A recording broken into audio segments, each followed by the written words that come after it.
없으리라. 아멘. 예, 오늘은 뱀과 정과를 밟는 권능이란 제목으로 말씀을 좀 나누고자 합니다. 지난주에 성령을 어떻게 받느냐 하는 문제에 대해서 우리가 한번 살펴보았습니다.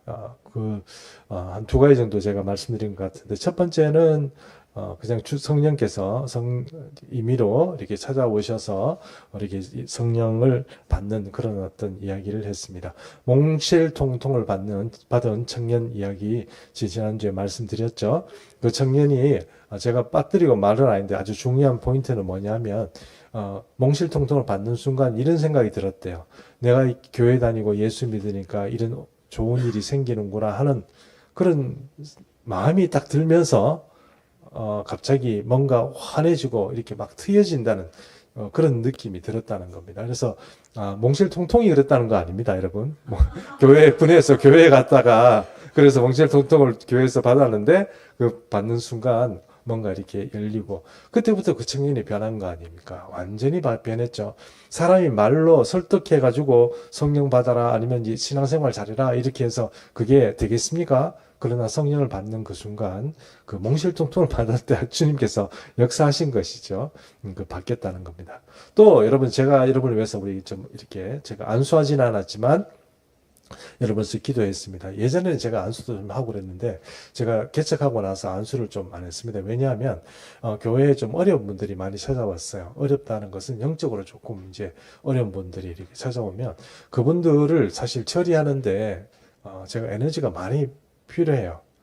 좀 어렵더라고요. 그게 우리 교우들도 함께 관리하고 이렇게 목회를 해야 되는데 그분들을 붙잡고 제가 하기가 너무 힘이 들어서 사실은 안 하고 있었습니다. 안 하고 있었는데 제가 그것도 기도도 많이 필요하고요. 그러니까 어떤 영적인 문제를 다루는데 이제 그 다루는 사람이 기도가 필요하고 마귀가 이렇게 또 봤는데 뭐 실력도 없는 게 나한테 일어나 이렇게 되면 곤란하잖아요. 그렇기 때문에 함부로 하지는 않았습니다. 그러나 앞으로 우리가 계속 함께 기도하면서 또 이런 문제에서 함께 공부도 하고 이렇게 하다 보면 이제 우리가 교회가 실력이 생기고 이렇게 하면은 주변에 있는 문제들, 영적인 문제들도 다룰 수 있고 이렇게 됩니다. 그때 되면 우울증 있는 사람, 막 공황장애 있는 사람, 뭐 온갖 사람들이 와서 우리 교회에서 치유되고 더러운 귀신이 쫓겨나는 그런 역사가 생기는 것입니다.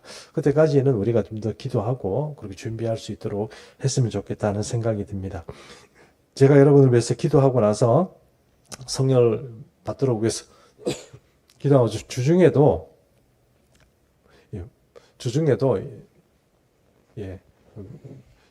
여러분을 위해서 제가 중보하며 기도 많이 했습니다. 혹시 여러분이 우리 목사님이 기도한다 이런 거를 떠나가지고 마음을 하나님께 열고 이렇게 있으면 언제나 주님은 여러분을 찾아오시고 우리에게 말씀해 주기 원하세요. 우리에게 성령을 주고 싶어 하세요. 그게 하나님의 기본적인 마인드세요. 하나님의 마인드세요. 그렇기 때문에 우리가 마음을 잘 열고 그렇게 하는 게 참 중요합니다. 주님을 초청하고 환영하고 마음을 열면 언제든지 성령은 우리를 찾아오셔서 우리의 걸음을 인도하실 겁니다. 무엇이 문제냐? 사실 우리는 옛날 엘리야가 제단을 쌓고 바알과 아세라 선지하고 싸운 것처럼 그런 영적인 전투 과정 중에 그것을 지켜보는 이스라엘 백성과 같아요. 우리 마음이. 그럼 이스라엘 백성들이 어떻게 했느냐면 엘리야가 이렇게 얘기했습니다. 이스라엘 백성들에게 향하여서 너희가 어떻게 해서 하나님과 바알 사이를 그렇게 왔다 갔다 하느냐. 하나님을 믿든지 아니면 바알을 믿든지 두 개 중에 하나를 택해라. 이렇게 했는데 회중이 조용합니다. 우리는 하나님 믿겠습니다. 이렇게 얘기한 게 아닙니다. 우리는 바알을 믿겠습니다. 이렇게 얘기한 게 아닙니다. 오늘 오전에는 하나님께 예배드리고 오후에는 바알 회당에 찾아가서 재밌게 놀고 술도 마시고 고기도 뜯어먹고 그렇게 이스라엘 백성들이 그렇게 살았단 말이에요. 근데 이스라엘 백성들 마음에 그런 두려움이 있었습니다. 어떤 두려움이냐면 하나님을 잘 믿으면 바알이 화가 나서 바알이 내 경제적으로 바알은 물질의 신이거든요. 바알이 나에게 손을 끼치면 어떻게 할까? 내가 배를 타고 나가서 물고기를 잡는데 바알이 풍랑을 일으켜서 나를 내 배를 어렵게 하면 어떻게 할까? 물고기가 안 잡히면 어떻게 할까? 그게 하나님의 손에 있다고 생각한 것이 아니고 이스라엘 백성들은 바알의 손에도 그런 능력이 있다 이렇게 생각한 거예요.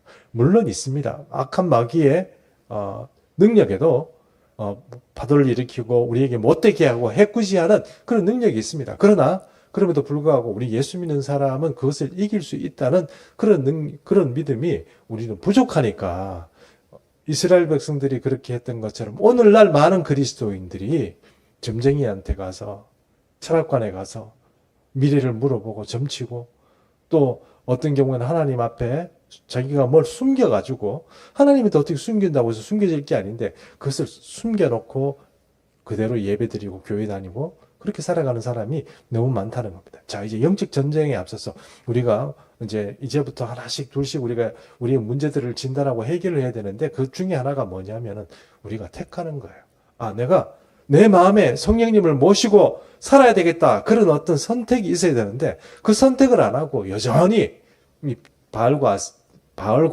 하나님 사이를 왔다 갔다 하는 그런 신앙 가지고 두려운 마음 가지고 걱정 가지고 염려 가지고 세상을 살아간다. 그건 믿음의 생활이 아니라는 거예요. 그러므로 영적 전쟁을 하려고 하는 그런 어떤 시점에서 우리가 이제부터는 하나씩 둘씩 바알이 우리에게 말하는 것을 듣지 말고 하나님이 우리에게 말씀하시는 것을 듣고 거기에 순종하고 또 불신하는 마음을 버리고 믿는 마음으로 주님 앞에 나아가는 그런 은혜가 우리에게 있어야 하겠다 하는 것입니다. 그것이 성령을 받는 그런 자세이기도 하고 또한 우리에게 성령을 주시고 또 그 성령의 능력들 가운데 살아갈 수 있는 그런 힘이 되기도 합니다. 자, 오늘 우리의 본문은요. 누가복음 10장 19절입니다. 제가 한번 다시 읽어보겠습니다. 내가 너희에게 뱀과 전갈을 밟으며 원수의 모든 능력을 제어할 권능을 주었으니 이랬습니다. 예수님께서 제 아들에게 70명의 문도라고 그러죠. 70명의 문도가 예수님께서 전국에 유대 전국에 이 사람들을 파송합니다. 너희 가서 전도 복음을 전하고 더러운 귀신을 쫓아내고 사람들의 병을 고쳐줘라 이렇게 말해서 70명이 가서 막 이렇게 복음을 전파하니까 더러운 귀신들이 쫓겨나고 사람들이 병이 치유되고 이런 역사가 막 일어나요. 그래 그 70명의 그 문도들이 그것을 보고 너무너무 기뻐서 예수님에게 보고를 막 합니다. 보고를 하니까 예수님께서 이렇게 말씀하시는 거예요. 너희가 그렇게 되는 이유가 뭐냐면 내가 너희에게 뱀과 전갈을 밟으며 원수의 모든 능력을 제어할 권능을 너희에게 주었다. 이렇게 말씀하신 거예요. 그런 일들이 벌어지니까 이 70명의 문도가 나가서 뭐 귀신을 쫓아내고 뭐 온갖 역사들이 일어나는 거예요. 근데 사실 하나님 나라는 어떻게 오느냐 하면 하나님 나라에 여러분 우리가 그리스도 안에 있고 빛 가운데 있으면 어둠이 없어야 되잖아요. 그런데 이 백성들이 어떻게 된 게 빛 가운데 사노라 말하면서도 어둠의 일들을 많이 가지고 살아요. 어둠의 피해를 많이 봐요. 그것이 뭐 때문에 그러냐면 뱀과 전갈을 쫓아내지 않는 거예요. 그리고 원수가 나타내는 그런 강력한 능력에 시달리는 거예요. 그것을 제어해야 되는데 시달리게 되니까 문제가 된다는 겁니다. 영적 능력이란 어떤 겁니까? 그 예수님께서 그 제자들에게 주신 그런 능력처럼 오늘도 우리 삶에 이런 능력들을 주시는 것입니다. 목사님, 그런 능력 안 받아. 그럼 목사님이나 받으세요. 우리는 그런 거 필요 없어요. 그냥 우리가 그냥 교회 생활 잘하고 11조 하고 뭐 감사헌금 잘하고 이웃에 있는 사람 도와주고 좀 편하게 예수 잘 믿고 그렇게 살면 되지. 뭘 그렇게 좀 각박하게 삽니까? 이렇게 말할지 모르지만 여러분 세상이 달라졌어요. 우리가 예전에 살던 세상이 아닙니다. 이제는 예수님 오실 때가 다 됐어요. 악한 마귀가 자기가 세상이 이제 끝날 때쯤인 줄 알고 더 성도들을 괴롭히고 성도들을 더 추락시키려고 애쓰는 시대가 됐어요. 이제는 여러분 우리 한 명 한 명이 영적 전쟁을 영적인 어떤 그런 능력을 감당하는 그런 사람이 되어야지 옛날처럼 그냥 교회만 다니고 이렇게 살다가 내가 예수 잘 믿고 죽을 때 주님 저의 영혼을 받아주세요 이래가지고 천국 가 그런 어떤 그 시스템이 아닙니다. 지금은 우리가 굉장히 위태한 시기에 놓여 있고 전시 상황이다 이렇게 생각을 해야 되는 겁니다. 그러므로 여러분 목사가 당연히 이런 전시 상황에서는 성도들에게 영적 전쟁을 가르치고 어떤 무기를 가르치고 그렇게 될 수밖에 없다는 것입니다. 그러므로 오늘 예수님께서 말씀하신 옛날과 예수님 시대와는 또 다른 교회사가 2000년 가까이 흘러왔습니다만 지금까지 지내온 세월과는 또 다른 어떤 시대에 우리가 왔다 하는 것입니다. 그러므로 오늘 우리가 그 세 가지를 여러분에게 말씀을 드리고 싶습니다. 우리가 우리 삶을 통하여서 내가 그러면 마귀와 나를 찾아오는 이 더러운 귀신들이나 뱀의 세력, 전과 같은 세력들과 어떻게 싸울 수 있는가? 그런 싸울 무기가 무엇인가? 하는 얘기를 할 때 한 세 가지 정도 얘기할 수 있습니다. 성경에 근거한 거니까요. 잘 들어보셨으면 좋겠습니다. 첫 번째는 마가복음 16장 17절에서 18절입니다. 좀 읽어주십시오. 믿는 자들에게는 이런 표적이 따르리니 곧 그들이 내 이름으로 귀신을 쫓아내며 새 방언으로 말하며 뱀을 집어 올리며 무슨 독을 마실지라도 해를 받지 아니하며 병든 사람에게 손을 얹은 즉 나으리라 하시더라. 자, 마가복음 16장 17절 18절에 보면 이런 말씀이 나옵니다. 이런 표적이 따르는데, 이런 표적이라는 것은 예수를 믿는 사람, 진짜로 예수를 믿는 사람에게는 표적이 단지 따르는데, 그 표적이 첫 번째 뭐냐? 그들이 내 이름으로 귀신을 쫓아낸다 하는 겁니다. 여러분, 이게 이거를 제 개인적인 경험이기 때문에 여러분에게 그대로 말씀드리기는 곤란하지만 저는 제 입장이나 여러분의 입장이 똑같다고 생각해요. 여러분, 목사면 귀신에게 취약할까요? 아니면 귀신에게 강할까요? 귀신에게 강하다고 생각하잖아요. 일반적으로 성도들은 목사님이니까 뭐 귀신에 강하고 뭔가 귀신이 좀 잘 안 틈타겠지 이렇게 생각할지 모르지만 목사가 오히려 더 위험하죠. 그렇지 않을까요? 목사가 더 위험하지 않을까요? 여러분, 만약에 생각해보세요. 전쟁터에서 서로 이렇게 총을 겨누고 있는데 딱 보니까 저 2등병, 1등병 이런 사람들이 있고 저 보니까 장교가 있어요. 그럼 누구부터 쏴서 죽여야 되겠다는 생각이 듭니까? 당연하죠. 이 악한 이 더러운 귀신도 악한 마귀도 마찬가지입니다. 끊임없이 공격합니다. 끊임없이 생각으로 마음으로 여러 가지를 공격합니다. 또 피곤하고 또 어떤 불안하고 두려움 같은 걸로 이렇게 음습해 옵니다. 그때 제가 어떻게 해야 됩니까? 예수의 이름으로 쫓아내야 됩니다. 혹시 여러분 제 주변에 있는 사람은 이거를 눈치챌지 모르지만 제가 이렇게 있다가 나사렛 예수 이름으로 이 더러운 귀신아 떠나라 이러면 귀신이 싹 들어와서 싹 잠복하려고 그러다가 놀래가지고 도망을 갑니다. 그러면 제가 갑자기 떨어요. 이렇게 떨어요. 떨면 주변에서 보면 갑자기 뭐 경기하냐 왜 이렇게 그렇게 하냐 이렇게 생각할지 모르지만 사실은 귀신이 찾아왔다가 이렇게 저를 누르려다가 이렇게 도망가는 그런 경우가 종종 있습니다. 그러니까 예배를 시작하려고 하는 그 시점에 의자 위에 와가지고 제대로 예배 못 드리도록 막 누르는 어떤 그런 강력한 힘들이 있어요. 그것들을 예수의 이름으로 쫓아내고 이 자리에 올라오는 겁니다. 그러니까 여러분, 우리 삶에도 우리에게 우울하고 뭔가 부정적이고 짜증나고 막 그런 일들이 자꾸 이렇게 찾아올 때 그것들을 어떻게 해야 됩니까? 나사렛 예수 이름으로 쫓아내야 됩니다.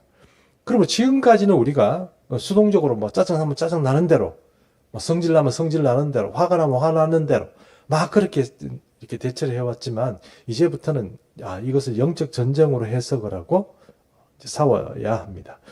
싸우다 보면 이거 내가 짜증내고 내가 화내는 것이 아니라 나를 촉발시키고 나를 짜증나게 하고 화나게 하는 외부적인 힘들이 가해주고 영적인 힘들이 가해주는구나. 이것을 귀신과 악한 것들이 공격해오는구나 하는 것을 어느 순간 깨닫게 됩니다. 그러므로 내 감정이나 내 생각이라는 것이라고 나는 이렇게 생각해. 나는 내 마음이 이래. 이렇게 생각하는 그것들이 사실은 내가 고유하고 순수하게 가지는 것이 아니라 외부적인 힘과 능력에, 외부적인 어떤 공격에 의해서 그것이 폭발하기도 하고 짜증내고 화내기도 하고 그렇게 된다는 겁니다. 그러면 여러분, 성경이 우리에게 말씀하시는 하나님의 은혜는 사랑과 평강입니다. 의로운 것입니다. 그런 것들이 우리에게 작용을 하면 하나님께서 내게 성령께서 작용하시는구나 이렇게 생각하면 되고, 그 반대의 경우 짜증나고 화나고 불안하고 걱정이 되고 이런 일들이 있으면 그것은 내가 물리쳐야지, 그것을 내 생각이라고 생각하고 이거 받아들이면 곤란해지면 나중에 되면 그게 쌓이다 보면 이제 그게 공황증이 되고 그게 우울증이 되고 나중에 보면은 뭐 여러 가지 영적인 질병, 마음의 병이 됩니다. 병원 가도 방법이 없습니다. 근데 어떤 현상만 이렇게 찾아낼 수 있지 그것을 고칠 방법이 없어요. 그러니까 그렇게 중병이 되지 말고 처음부터 예수 그리스도의 이름으로 그것들을 쫓아내야 합니다. 그 권세가 누구에게 있습니까? 예수의 이름에 있습니다. 그러므로 우리가 제가 오늘 세 가지 말씀드린다고 그 첫 번째 악한 마귀와 더러운 귀신에 싸울 때 그 수단은 예수의 이름입니다. 예수의 이름으로 이 더러운 귀신아 나가! 이렇게 말해야 되는 것입니다.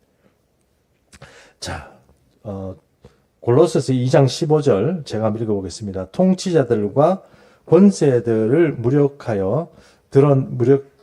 무력화하여 드러내며 구경거리로 삼으시고 십자가로 그들을 이기셨다 그랬습니다. 예수님의 십자가가 모든 것을 이기셨습니다.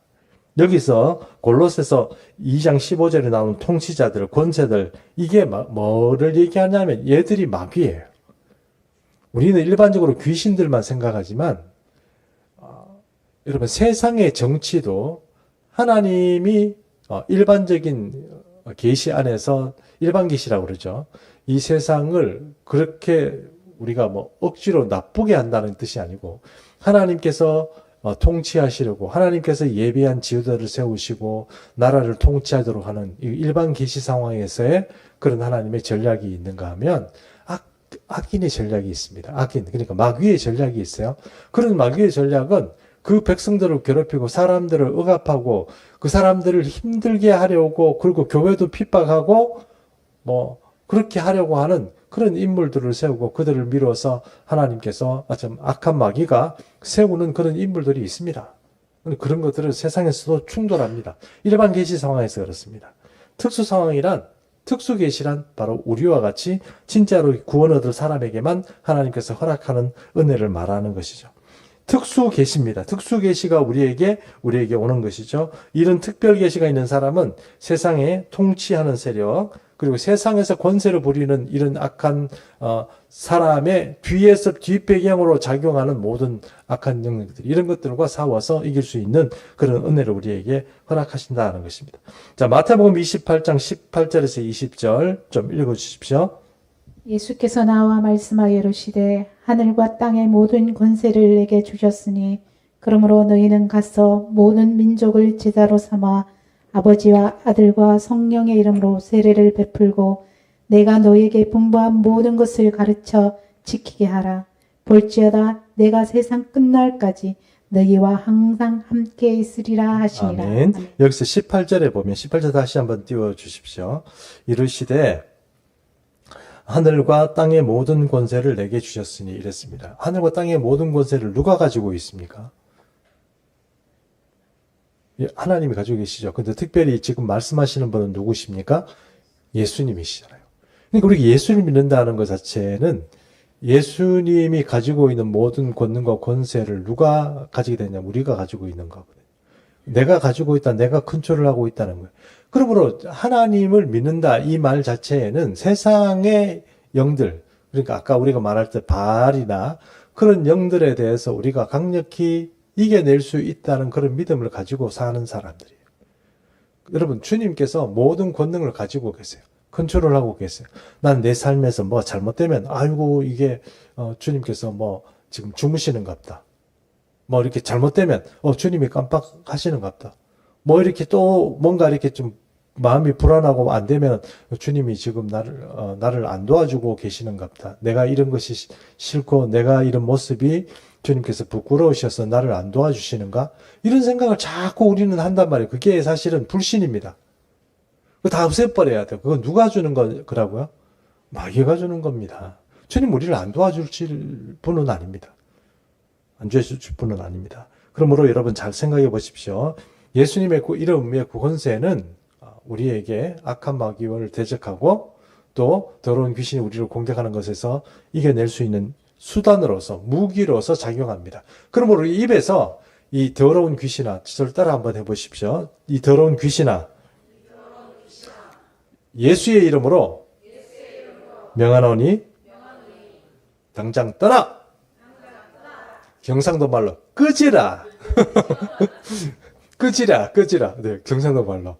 네, 경상도 사람 별로 없는가 보네요. 네, 이렇게 하는 게 중요합니다. 마귀가 우리 말을 통해서 내가 그렇게 딱 하는 순간 얘가 예수님의 권세가 작용하는 겁니다. 말을 안 하면요. 작용하지 않습니다. 말을 해야 돼요. 마음으로 말을 하든 입으로 말을 하든 말을 해서 이것을 수단화해야 됩니다. 그리고 지금까지 여러분의 삶을 괴롭히고 감정과 생각을 그리고 마음을 늘 붙잡아가던 이 악한 마귀가 여러분을 이끌어가던 그 마귀와 이제부터는 싸워야 됩니다. 싸워서 이제 무찔러야 된다는 거죠. 그 수단의 첫 번째가 예수의 이름입니다. 두 번째는 예수님의 보혈입니다. 종교개혁자 마틴 루터가 이런 얘기를 했습니다. 성경을 짜보면 피가 나온다 이랬습니다. 마틴 루터의 말입니다. 종교개혁 아시죠? 성경을 짜면 피가 나온다. 기름 틀에 여러 가지 어떤 재료를 넣고 짜면 기름이 나오듯이 성경을 짜면 피가 나온다 그랬습니다. 그리고 성경에서 제일 중요한 어떤 것은 피다 이런 얘기입니다. 그것을 바로 이제 우리는 보혈의 은혜라고 말하지 않습니까? 예수님의 피 얘기를 하는 것이죠. 요한 1서 1장 7절 말씀 좀 읽어주시겠습니까?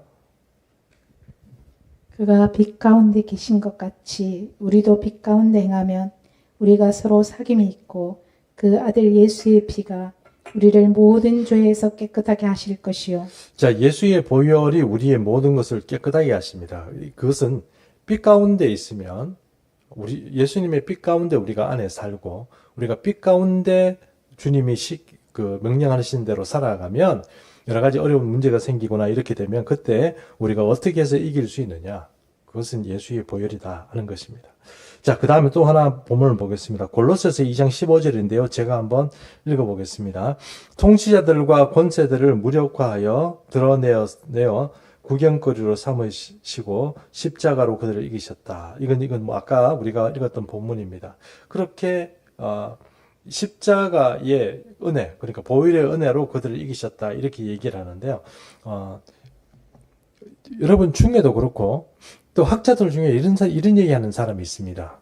아니 성경에 보니까 예수님이 보혈로 단번에 딱 이렇게 해서 우리를 구원했다는데 왜 당신들은 자꾸 보혈, 예수의 피 뭐 이런 걸 가지고 자꾸 얘기를 합니까? 특별히 축사할 때 사람의 병을 고칠 때 왜 자꾸 이렇게 피 얘기를 자꾸 하냐 그렇게 얘기를 하는데 여러분 그게 이유가 있습니다. 먼저 얘기를 하나만 할게요. 옛날에 여러분 모세로부터 시작된 제사 제도에 보면 하나님께서 이 백성들의 죄를 사할 때 반드시 어떻게 했습니까? 짐승을 잡아서 그 피를 가지고 백성들을 속했습니다. 한 번이면 끝납니까? 어떻게 해야 됩니까? 죄를 범할 때마다 그렇죠? 죄를 범할 때마다 그것은 제사장들이 그 피를 사용해서 그들의 죄를 사했습니다. 피가 생명이고 그 피가 내 죄를 대신하는 겁니다. 근데 이제 신약 시대가 되었으니까 그 신약 시대가 되면서 예수님께서 우리를 위해서 피가 흘렸으니 우리가 더 이상 짐승을 잡지는 않습니다. 그렇죠? 그렇지 않습니까? 그러면 이제 우리의 죄를 속하기 위해서 우리는 단번에 예수님께서 다 십자가에서 죄를 사하셨으니까 어떤 사람은 이렇게 얘기합니다. 우리의 모든 과거의 죄, 그리고 현재의 죄, 미래의 죄가 내 처음 믿을 때 그때 다 사해졌다. 이렇게 얘기하는 분이 계시는데 굉장히 좋은 말씀인 것 같은데 자세히 보면 성경적이지 않습니다. 우리의 미래의 죄까지 짓지도 않았는데 벌써 다 사했다고요? 그렇지 않습니다. 그럼 우리의 미래죄, 미안하지만 우리의 현재의 죄는 어떻게 해야 됩니까? 회개해야죠. 누구의 이름으로요? 예수의 이름으로. 예수의 이름으로 회개를 하는데 그것은 내 이름으로 물로도 씻을 수 없고 무엇으로도 씻을 수 없어요. 비누로 깨끗하게 씻는다고 해서 내가 이 죄가 말이야 이래가지고 비누로 씻고 안 되면 하이타이 풀고 락스 뿌리고 해도 안 없어집니다. 어떻게 해야 됩니까? 예수의 보혈을 쓰는 수밖에 없어요. 그렇지 않겠습니까? 옛날 제사장들이 그들의 피를 담아서 짐승의 피를 가지고 이 사람의 죄를 사람에게 뿌려서 죄를 사한 것처럼 오늘도 예수의 보혈로 사람의 죄를 사하는 거지. 거기에 우리가 비누칠하고 락스칠하고 내가 좀 잘 살아보리라, 죄를 지어 보지 않으리라 이렇게 노력하는 것 한다고 해서 그것이 그대로 될 수는 없다 하는 것입니다. 여러분 성경 한번 보십시오. 두루마리를 성경에서 빨라고 얘기합니다. 계시록 22장 14절 권사님 좀 읽어주십시오. 계시록 22장 이건 제가 따로 뽑았네요. 계시록 22장 14절 말씀인데 이건 나와 있지 않습니다만 제가 그냥 짧게 읽어드리겠습니다. 자기 두루마리를 빠는 자들은 복이 있다 그랬습니다. 이들은 생명나무에 나아가고 하나님의 천국에 있는 입성해서 성의 문들을 이렇게 막 다닐 수 있는 그런 은혜를 주신다고 그랬습니다. 어떤 자들에게? 자기 두루마리를 빠는 자들에게. 그러면 내가 아까 말씀드렸잖아요. 내 두루마리는 뭐로 빱니까? 하이타이로 빱니까? 아니면 세탁 비누로 빱니까? 그런 걸 없어지지 않습니다. 성경이 말하고 있잖아요. 표범이 검은 반점이 있잖아요. 검은 반점이. 그러면 그 표범이 그 검은 반점을 없애기 위해 가지고 거기에 락스칠을 하고 온갖 표벽제를 바르고 해봐라. 그 검은 반점이 없어지나 하고 구약 성경에도 말하고 있는 것처럼 오늘 우리 죄가 마찬가지입니다. 우리가 무엇을 가지고 해결할 수 있는 방법이 왜 없어요. 이 사실 저도 그렇고 여러분도 그렇고 깊이 있는 그런 뿌리 깊은 그 죄가 여전히 우리 속에 살아가지고 지금 예배드리고 우리가 또 예수의 피를 마시고 예배드리고 예수의 피를 마시고 이렇게 함에도 불구하고 여전히 우리 깊은 뿌리를 가지고 우리 속에서 우리의 평화를 앗아가고 세상을 살아가는데 여러 가지 걱정과 염려거리로 살아가게 하고 그런 죄의 뿌리들이 우리 속에서 아직도 도사리고 있습니다. 잘 안 뽑혀요. 암이 여러분 몇 번의 치료한다고 해서 뽑힙니까? 내 몸을 죽여가면서까지 여러 가지 어려운 어떤 시도를 하고 약을 먹고 뭐 방사선 치료를 하고 이렇게 하더라도 잘 없어지지 않잖아요. 악이 그렇게 쉽게 그 악이요 내가 내 삶을 통해서 만들어 놓은 게 아니에요. 그게 언제부터 왔습니까? 아담 때부터 왔습니다. 수천 년 동안 내려오는 그 악이고 우리보다 훨씬 더 스킬풀하고 굉장히 우리보다 더 뛰어난 그런 어떤 지적 존재가 우리를 상대하고 있는 것입니다. 그들과 이겨낼 수 있는 방법, 그들이 우리에게 만들어 놓고 우리가 그 죄를 해결할 수 있는 방법은 우리의 힘이 아니고 바로 하나님이 주시는 그런 보혈의 은혜다 하는 것입니다. 그러므로 두루마리를 빨아야 됩니다. 두루마리를 빨아야 됩니다. 또 계시록 7장 14절에 이런 말씀이 나옵니다. 내가 말하기를 내 주여 당신이 아시나이다 하니 그가 나에게 이르시되 이는 큰 환난에서 나오는 자들인데 어린 양의 피에 그 옷을 씻어 희게 하였느니라 이랬습니다.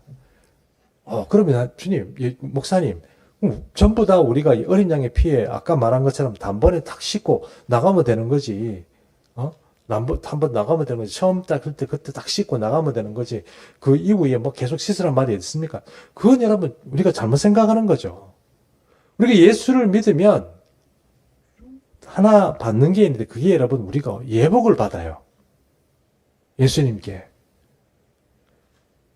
그 예복이 뭡니까? 천국에 입성할 수 있는 그런 자격증이에요. 그 예복을 입어야 천국의 성문 안에 왔다 갔다 할 수 있는 자격증이에요. 예수님의 어린 양의 혼인잔치에 참여할 수 있는 자격증이에요. 그 예복이 더러워지면 어떻게 돼요? 성경에 말하고 있는 것처럼 빨아야죠. 더러우면 생명나무의 길에 못 들어가는 거예요. 성문에 못 들어가는 거예요. 그 예수 믿는다는 것 자체는 우리에게 하나님께서 성문에 들어갈 수 있는 자기 처음에 예복을 주시는 거예요. 그런데 그 예복을 안 빨고 계속 더러운 상태로 살아간다? 그럼 못 들어가는 거죠. 그 얘기는 하는 거잖아요. 목사님, 그거 그래도 좀 안 믿어지는데요. 이렇게 말할 수 있지만 또 하나 얘기를 말씀드릴게요. 예수님께서 이제 돌아가시려고 마지막 만찬, 6월절 만찬을 제자들과 함께 하고 있었습니다. 제 아들이 전부 다 화가 나가지고 예수님 발도 씻겨드려야 되는데 제 아들이 발도 안 씻기고 저끼리 막 싸우고 있습니다. 눈치 보고. 그때 예수님께서 손수 허리에 수건을 동이시고 물을 떠가지고 제 아들의 발을 씻깁니다. 베드로의 발을 씻길 때 베드로가 이렇게 합니다. 주님 하지 마세요. 선생님 왜 이러십니까? 제가 선생님의 발을 씻어야 되는데 선생님께서 제 발을 씻깁니까? 이거 거꾸로 된 거 아닙니까? 이렇게 거꾸로 됐죠. 거꾸로 된 거 맞죠? 근데 예수님이 야 내가 지금 네 발을 안 씻기면 넌 나하고 상관이 없어 이렇게 얘기하니까 베드로 좀 오바 잘하잖아요. 베드로가 이렇게 얘기합니다. 주여 발만 씻기지 말고 저를 전체를 샤워를 시켜주세요. 이렇게 지금 얘기한 거 아닙니까? 예수님께. 그러니까 예수님께서 뭐라고 얘기하십니까? 너희들은 모두 먼저 벌써 전체를 다 씻었다. 그러면 너희에게 필요한 것은 뭐예요? 지금 발을 씻는 거야. 이렇게 얘기하는 것처럼. 예수님 전체를 다 씻었는데 왜 지금 또 발을 씻어야 돼요? 여러분, 우리가 삶을 살아가면서 다니면, 세상을 다니면 발에 밟힌 것들을 씻어야 되는 것처럼 똑같은 거예요. 그 발을 씻을 때, 여러분, 우리의 힘으로, 우리의 능력으로 씻는 거예요? 예수의 보혈로 씻는 거예요. 그럼 우리 죄의 모든 것들을 사하고, 그리고 이 죄를 가져온 이 죄의 결과에 뒤에 숨어 있는 악한 영들을 소멸시킬 수 있는 그 능력이 예수의 보혈에 있다는 겁니다. 그러면 오늘도 우리는 예수의 보혈을 사용해야 됩니까? 아니면 수천 년 전에, 2000년 전에 주님이 돌아가셨으니까 그때 그거로 끝이다. 이렇게 생각해야 되는 겁니까? 지금도 사용해야 되는 겁니다. 여러분, 왜 우리가 지금 예배 드리면서 매주마다 이렇게 성찬을 하는 겁니까? 그 이유가 무엇입니까? 여러분, 어떻게 받아들이시는지 모르지만, 이 악한 세상을 살아가면서 내가 주님 앞에 이 죄를 다시 한번 사할 수 있는 그런 기회들이 흔하지 않기 때문에. 예수님께서 제 아들이 발을 씻기는 것처럼 우리도 일주일에 한 번은 씻잔 말이에요. 그래서 하는 거예요, 여러분. 예수님의 보혈로 우리 발을 씻기 위해서. 안 그러면 여러분 입으로 때우죠. 왜 성찬을 하겠습니까? 제가 너무 흥분한 것 같은데 이제 세 번째가 우리가 첫 번째는 예수님의 이름의 그 권세고 두 번째는 예수의 보혈. 예수의 보혈도 많이 사용하셔야 됩니다. 이것은 우리가 실제로 예수의 보혈을 이렇게 막 사용할 때 악한 마귀가 떠나갑니다. 왜냐하면 그것이 예수님이 십자가에서 승리한 그런 어떤 표징이 되기 때문에 그렇습니다. 세 번째는 성령의 불입니다. 누가복음 4장 14절. 누가복음 4장 14절. 예수께서 성령의 능력으로 갈릴리에 돌아가시니 그 소문이 사방에 퍼졌고. 자, 예수님께서 돌아가실 때 성령의 능력으로 가셨다고 그랬습니다. 성령의 능력으로 가득 찼다 이런 뜻이거든요. 성령이 오면 우리에게 능력이 생깁니다. 능력이 생겨요. 성령의 능력의 영입니다. 성령께서 오시면 우리에게 능력이 생겨요. 성령의 이 능력은 악한 마귀와 모든 것들을 부술 수 있고 성경에 특별히 말하는 견고한 진들이 있습니다. 그 견고한 진들을 부술 수 있는 능력이 바로 성령의 능력입니다. 또 사도행전 1장 8절입니다. 제가 한번 읽어보겠습니다. 오직 성령이 너희에게 임하시면 너희가 권능을 받고 이랬습니다. 성령이 우리에게 오면 우리가 어떤 사람이 된다고요? 권능 있는 사람이 돼요. 예수 믿는 사람 중에 권능 없는 사람이 많아요. 성령 안 받으면 어떻게 돼요? 권능이 없어요. 사역적인 권능이 있으면 마귀가 겁을 냅니다. 마귀가 겁을 내요. 그냥 나가 이렇게 얘기하면 예수 잘 믿는 사람이 권능 있는 사람이 나가 이러면 그 권능에 이 마귀 더러운 귀신이 복종할 수밖에 없어요. 어떤 사람은 나가라고 아무리 얘기해도 안 나가고 어떤 사람은 이게 어디 건방지게 일이 들어와 나가 이러면 금방 나가는 거예요. 뭐 때문에 그렇습니까? 성령의 권능이 그 사람 속에 있기 때문에 그래요. 그럼 여러분 성령의 권능이 혹은 또 성령의 불이 우리에게 어떤 도구가 되고 힘이 되는 것입니다.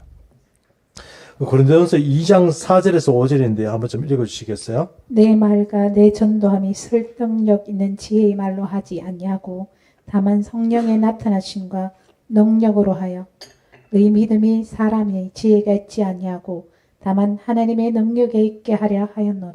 아멘. 자, 우리가 예수 믿으면 여러 가지 지적인 은혜가 필요합니다. 예수 잘 믿으려면 성경 공부 많이 해야죠. 성도 많이 읽어야죠. 설교도 잘 들어야죠.